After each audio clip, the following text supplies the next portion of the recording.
Chers internautes, nous avons le plaisir de vous recevoir aujourd'hui à Tamba à cette occasion de la visite agricole du président de la République. Par la même occasion, je reçois Mamadou Kassé qui est un leader politique ici à Tamba. Mamadou Kassé, bonsoir. Bonsoir. Alors, vous êtes fils du terroir, vous êtes un leader de Tamba aussi et vous recevez aujourd'hui le président de la République. Quel est le sentiment qui vous anime aujourd'hui? Bon, merci d'abord pour l'invitation. Je remercie les internautes qui nous regardent et par la même occasion également je félicite et remercie l'ensemble de mon équipe ici présente, l'équipe politique. Je dois dire que ce qui m'anime d'abord c'est un sentiment de fierté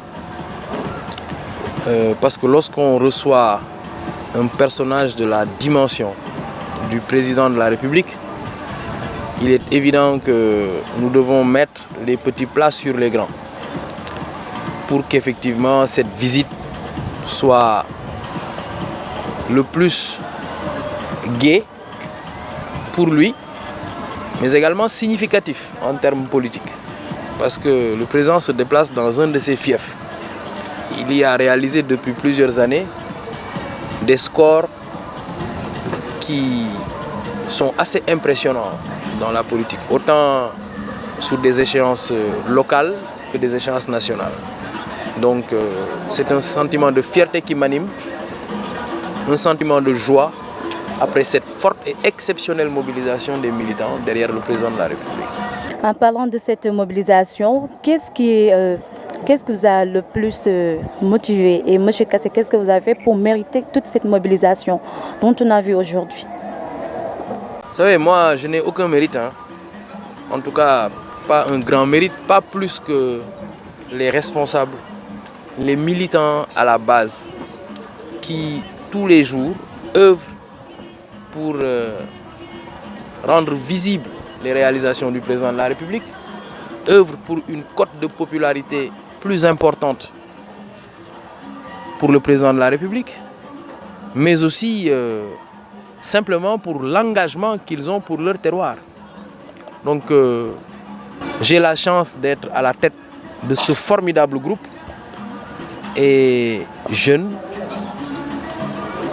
un peu plus âgés, femmes, vraiment toutes les composantes du terroir qui vous accompagnent au quotidien dans la quête d'un Tamba meilleur. Je veux dire un Tamba émergent. Et ce qui me réjouit en fait, avec ce groupe, j'avais déjà trouvé un slogan avant le PSE qui s'appelait « Pour un Tamba émergent ». Donc aujourd'hui, je pense qu'avec cette visite du chef de l'État, avec les nombreuses réalisations qui ont été faites dans le cadre du programme d'urgence de développement communautaire, qui ont été faites dans le cadre du PRACAS, le programme d'accélération de la cadence agricole, mais aussi d'autres programmes comme Promoville qui nous a permis de bitumer certaines rues dans cette commune qui ne l'ont pas été depuis l'indépendance. Donc ma foi, je me dis que tout leur revient, tout le mérite revient à ces responsables et à ces militants de la première heure qui accompagnent l'action du président de la République. Alors en parlant d'émergence, nous savons tous que Tamba est un vaste champ d'activité. Alors, pouvez-vous nous parler de vos projets pour votre région que vous aimez tant?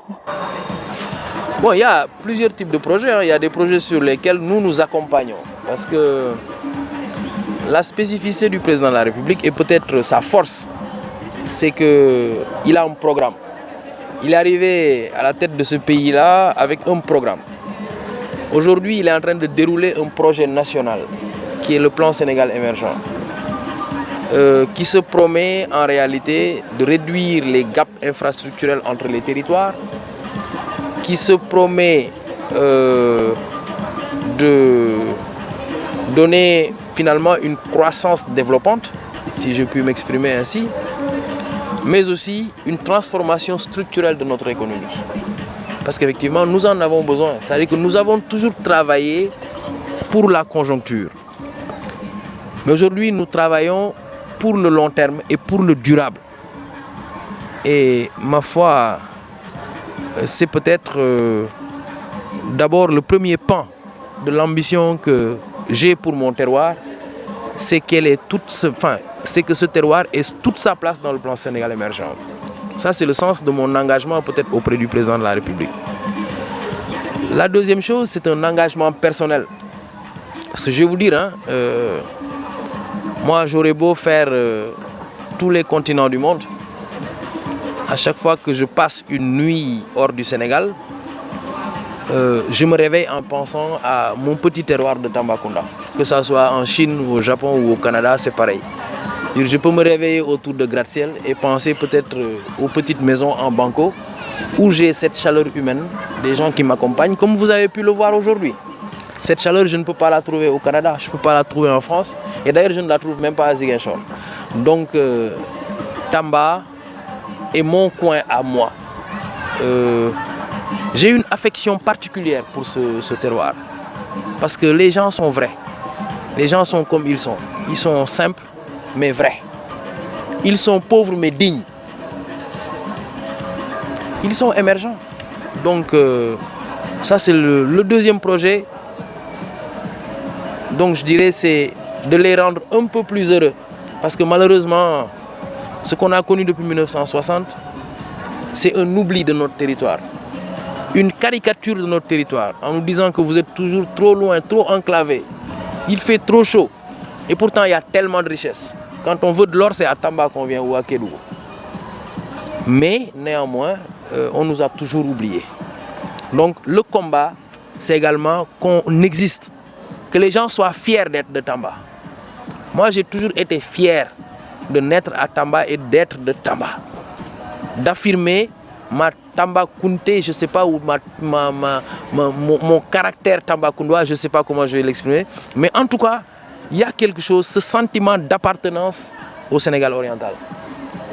Et pourtant, ce qui faisait le plus foison, c'était d'entendre dire bon, je suis plutôt de Dakar, pour fuir en fait son identité de Tamba. Moi, je suis fier de mon identité de Tamba. Je suis fier de nos huttes, je suis fier de nos maisons en banco. Je suis fier de jouer au ballon dans ce petit tartan. Je suis fier de Tamba, tout simplement. Donc ce sentiment-là m'anime en me disant que le deuxième projet a un sens, n'aura de sens que lorsque nous aurons atteint finalement cette vitesse de croisière pour Tamba. Le troisième projet, c'est un engagement militant qui amène à un engagement d'élu, parce que moi je suis un conseiller municipal et également un conseiller départemental. Bon, souvent les gens disent moi je veux être maire, d'autres disent je veux être président du conseil départemental, d'autres je veux être ceci, je veux être cela. Moi d'abord je pense que je me conforte bien de ma position d'élu, parce que j'estime que c'est une confiance des populations. Bon, s'ils me donnent encore plus de confiance, je suis preneur, parce qu'il y a un projet pour Tambacounda et ce projet a pour base le plan Sénégal émergent, et ce projet a pour base l'existence du président de la République dans notre terroir. Il aime ce terroir, on le sent, on le voit, a même son attitude et son port altier aujourd'hui devant ses militants acquis à sa propre cause. L'inauguration de la mosquée. Oui, vous savez, l'inauguration de la mosquée, c'est aussi le symbole de l'amour que le président porte pour notre terroir. Cette mosquée a été engagée alors que mon grand-père, mon défunt grand-père Mamadou Kassé était encore vivant. Parce que son comptoir commercial faisait face à la mosquée. Donc je me rappelle encore des grands investissements que les commerçants, les notables, les grands de ce Tambacounda avaient consenti pour que cette mosquée existe. Mais malheureusement, il y avait eu un ralentissement dans les travaux. Le président s'est engagé il y a 2 ans, jour pour jour, à terminer les travaux de cette mosquée. Il y a prié aujourd'hui en leur donnant des clés d'une mosquée complètement achevée. Moi, je dis que c'est ça le caractère concret. Donc c'est une fierté pour nous tous, parce que cette mosquée n'est pas la mosquée des Diakhanké, ou la mosquée des Wolof, ou la mosquée des Fulbe, ou la mosquée des Bamana ou autre. C'est la mosquée de tout le monde. Donc ma foi, si on investit pour tout le monde est fier de vous. Alors en parlant du président de la République, vous êtes membre de l'Alliance pour la République.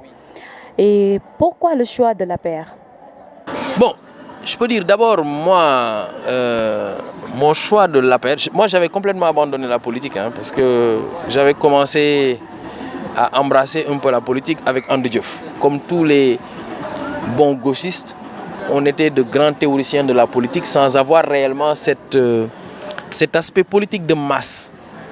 Bon, malheureusement, avec mes études, mon voyage à l'extérieur, je n'avais plus peut-être l'engouement ni le temps de me consacrer à ces activités.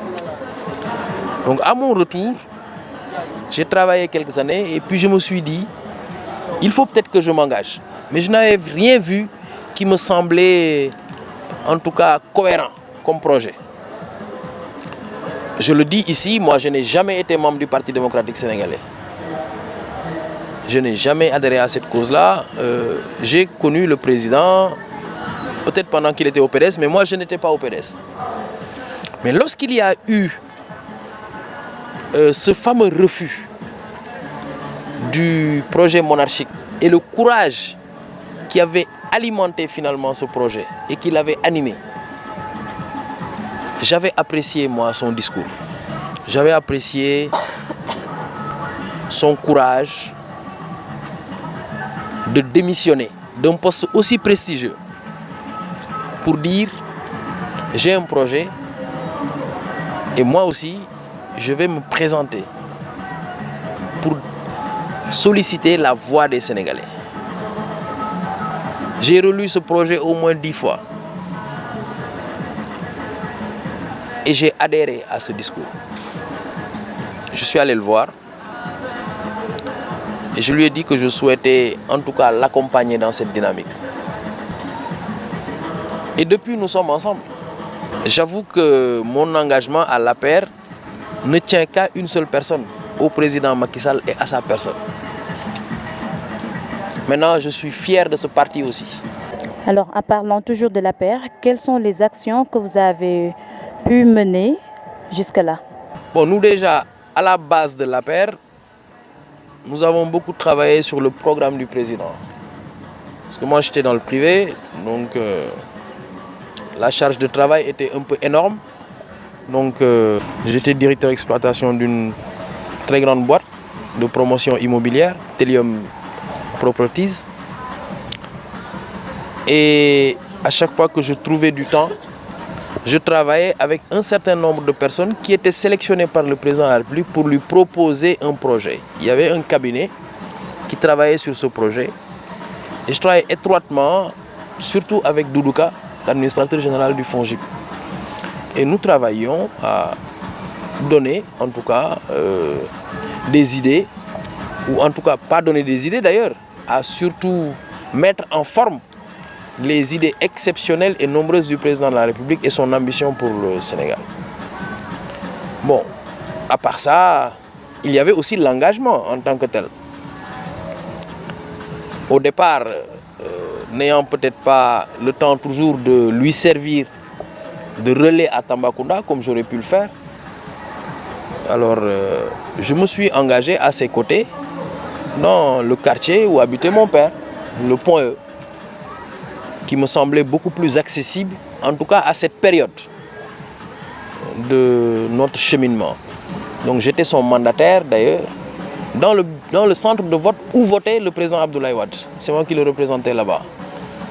Donc c'était des moments forts que j'ai vécu dans l'opposition. Ça a été des moments difficiles mais forts, où on a beaucoup appris, où on a beaucoup gagné en endurance, où on a beaucoup appris à souffrir dans le silence, mais aussi dans la dignité.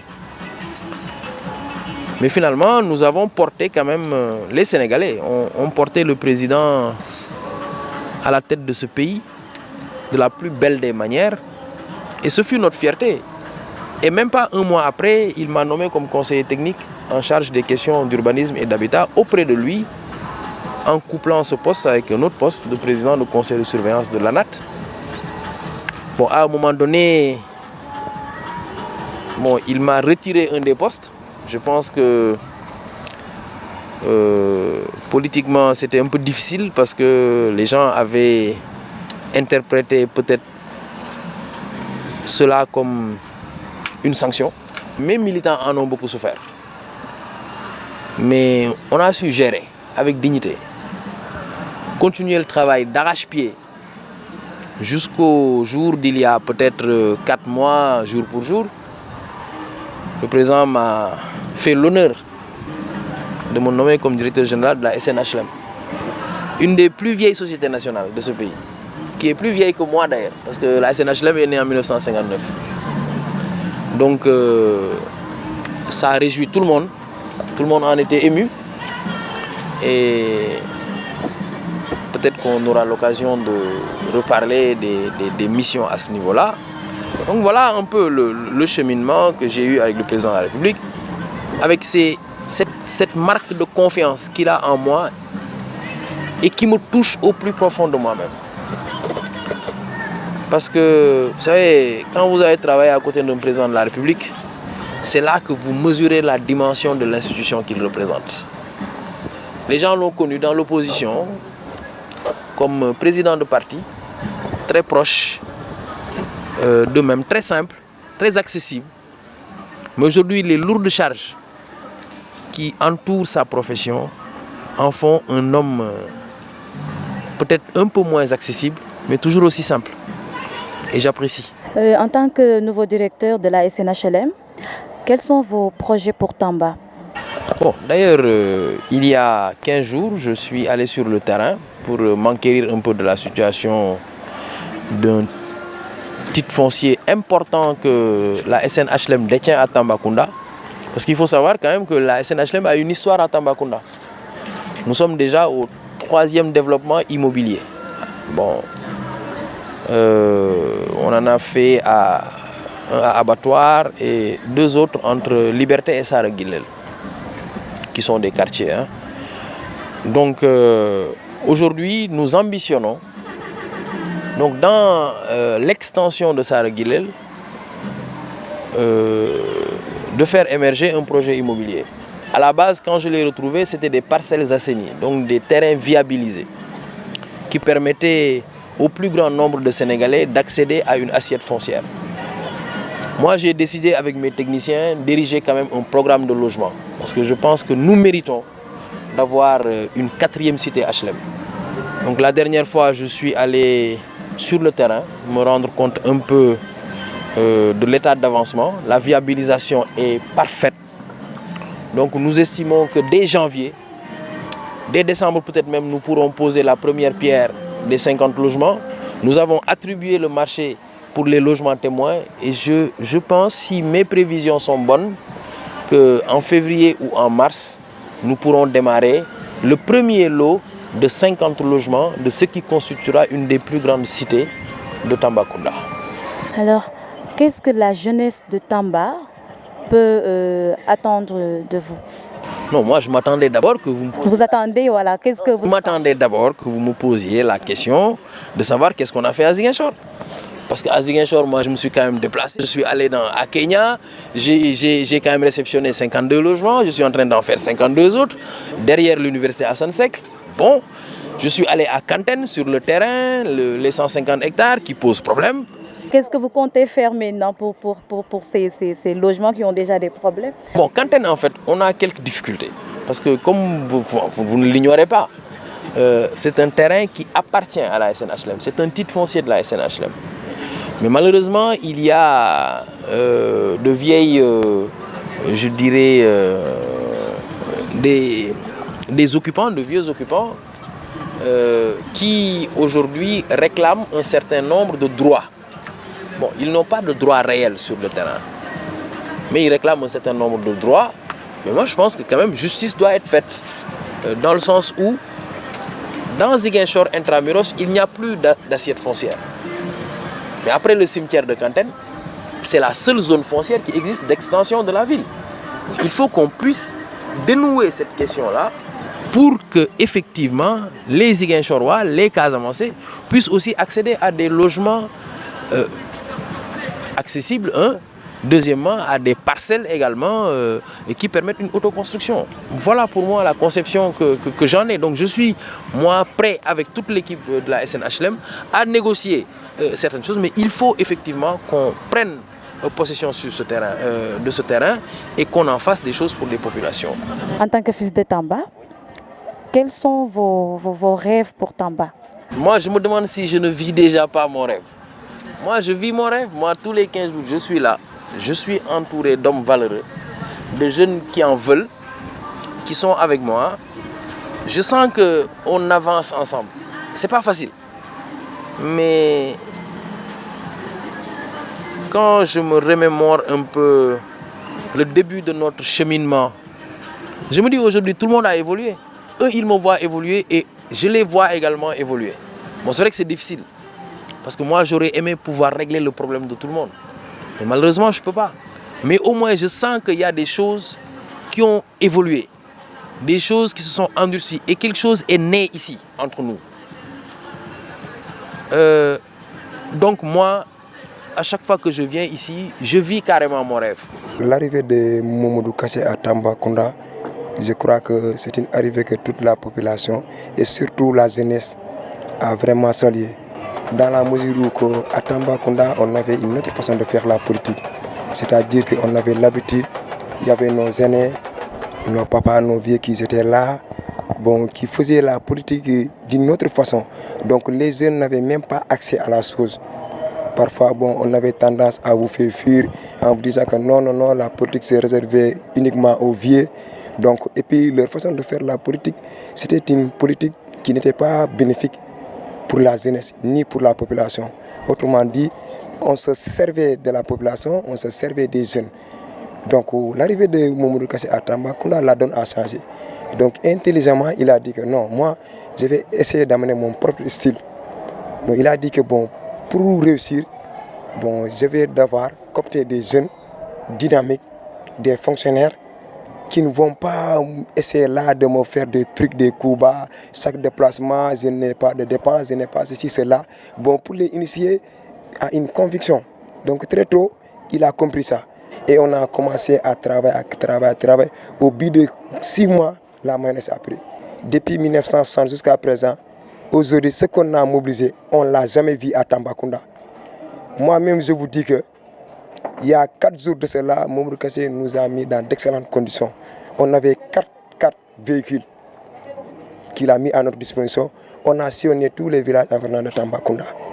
Moi, j'ai vu des chefs de village qui m'ont dit, depuis 1960, ils n'ont pas reçu même 10 000 francs d'un politicien. Et vraiment, ces gens-là, on est allé les voir dans la plus grande modestie. On les a expliqués, on les a dit que Mamadou Kassé, c'est un jeune, il est ambitieux, il a l'amour de Tambacounda et il essaie en tout cas de faire avec tout le monde.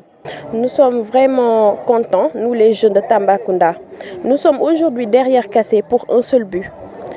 Nous voulons l'émergence de Tamba, comme le président Macky l'a imposé, le PSE, Plan Sénégal émergent. Nous sommes des jeunes et on soutient M. Mamadou Kassé. Mamadou Kassé est pour nous un leader, tout d'abord jeune comme nous, et un leader avec qui nous avons travaillé et un leader avec qui nous nous sentons bien et qui s'occupe de la région de Tambacounda, qui veille au développement de la région de Tambacounda. Et Mamadou Kassé, vraiment un leader qui est à côté des jeunes, qui soutient les jeunes, vraiment au cadre social, dans tous les plans culturels, social, environnemental, dans tous les plans. Nous connaissons aujourd'hui l'amour que M. Kassé a pour Tambacounda. Donc c'est pourquoi nous les jeunes de la région de Tambacounda, on est derrière Kassé et ça pour toujours. J'ai la chance d'être à la tête de ce formidable groupe et jeune. Je dois vous dire également que je rêve également d'un Tamba où l'université du Sénégal oriental à Tambacounda sera une réalité. C'est un des grands projets du chef de l'État. Et la dernière fois, je taquinais le ministre de l'Enseignement supérieur, l'oncle d'une de mes militantes qui est présidente d'un mouvement qui me soutient, en lui disant, mais monsieur le ministre, il faut inscrire au moins 16 milliards sur le budget 2017 pour démarrer les études de cette université-là où l'assiette foncière est déjà dégagée. Parce que nous en avons besoin. Nous avons besoin que des fils de Tamba puissent naître à Tamba, faire leur collège à Tamba, faire leur lycée à Tamba, faire leur université à Tamba et également avoir un emploi à Tamba. Moi, ça, c'est mon rêve. Quels sont vos plats préférés alors? Bon, d'abord, le mafé, quand même. Non mais bon, vous vous attendiez à la réponse ou quoi? Bon, d'abord le mafé, parce que c'est quand même le plat national de Tambacounda. Bon, ça vous le savez bien. Mais moi, bon, j'aime aussi le kaldu, hein. Je trouve que c'est léger et j'aime bien le citron, j'aime bien le goût que ça donne. Mais il y a certains plats aussi qui ne sont pas forcément des plats sénégalais que j'affectionne particulièrement, hein. Moi, j'aime les tagliatelles au saumon. J'aime également le hachis parmentier. Oui, voilà, donc j'ai passé quand même 17 ans en France, hein. Je veux dire, mon beau-frère, il est là, il sait que moi je suis quand même un cordon bleu, je cuisine très bien. Chez moi, il m'arrive de faire des hachis parmentier, de faire même du tchéboudion, attention. Donc bon, voilà, moi j'aime tous les plats quasiment, mais vraiment j'ai une préférence pour le mafé et le kaldu. Monsieur Kassé, GMS vous remercie. Je remercie GMS et je remercie également mes responsables. Et merci aussi pour l'accueil et la disponibilité. Merci bien et bon séjour à Tambacounda. Chers internautes, en attendant de vous retrouver dans quelques jours, c'était Eva et Mamadou Kassé en entretien ici à Tamba. Merci de votre fidélité et au revoir.